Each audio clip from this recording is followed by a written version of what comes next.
same pa rin. Gloves, PPE, tapos contact catheter. Kaya may half fish pa.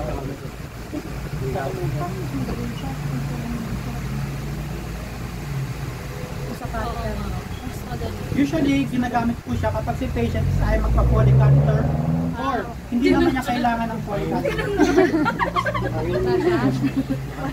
Grabe ka na parang Hindi kasi natatanggal siya kapag ginagawa mo ng electrical. Huwag dyan, gawin naman ng ano, lubricant.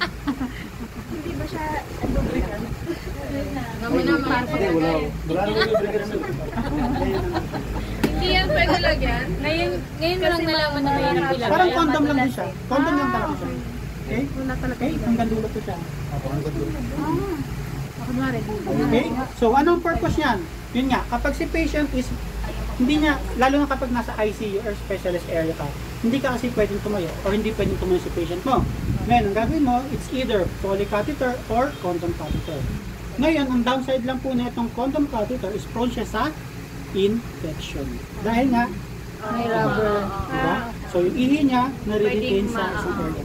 So, ang gagawin mo sa poly catheter, ay sa condom catheter, lalagyan mo siya ng cooling bag. So, yung kaganyan lang siya. And then, ang pwede pa mangyari niyan, kapag na-retract na siya or umatras na siya, matatanggal siya. Kasi nakita eh. Ganun siya. So, ibig sabihin, kailangan lagi siya Back to normal size na siya. Galit. Hindi siya size pala. malungkot na siya. Okay? So, ganun siya. Poly catheter, condom catheter, may straight catheter din tayo tawag.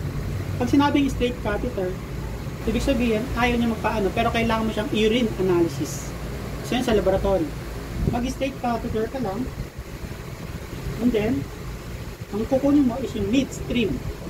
Midstream, ibig sabihin yung unang tulo, na ihi, tapon. Yung pangalawa, salok. Tapos yun ang gagawin, ibibigay mo kayo laboratory. Midstream technique po ang tawag. Okay? Using straight catheter. Okay? Pag pan-laboratory yan sa rin gano'n. Oo, mga ganun. Okay pa? Question. Catheterization. Sorry, pag in-inject ba yung syringe from yung sa balloon? After yung tatanggalin ba o mag-stay yung Kapag tatanggalin mo na siya, ay, mag-stay yung syringe? hanggang doon. Yung water lang. Yung water lang. Tapos yung Siyempre tatanggalin mo pa. Ay, sorry. yung water sa balloon. Okay?